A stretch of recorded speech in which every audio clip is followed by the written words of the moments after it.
വെള്ളിയാഴ്ച വൈകുന്നേരം 3:30 മണിയോടെ കൊപ്പം വളാഞ്ചേരി പാതയിൽ വിയറ്റ്നാം പടിക്ക് സമീപമാണ് സ്വകാര്യ ബസും കാറും കൂട്ടിയിടിച്ച് അപകടമുണ്ടായത്. അപകടത്തിൽ നിരവധി പേർക്ക് പരിക്കേറ്റു. വളാഞ്ചേരി ഭാഗത്തു നിന്ന് പട്ടാമ്പിയിലേക്ക് വരികയായിരുന്ന ബസും എതിർദിശയിൽ സഞ്ചരിച്ച കാറുമാണ് അപകടത്തിൽപ്പെട്ടത്.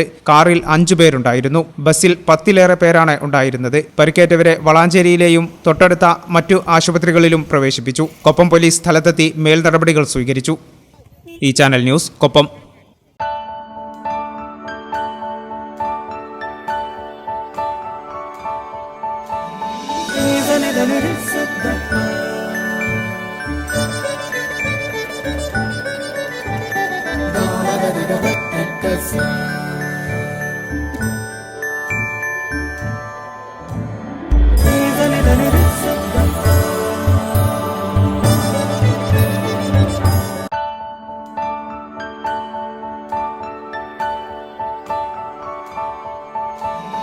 Even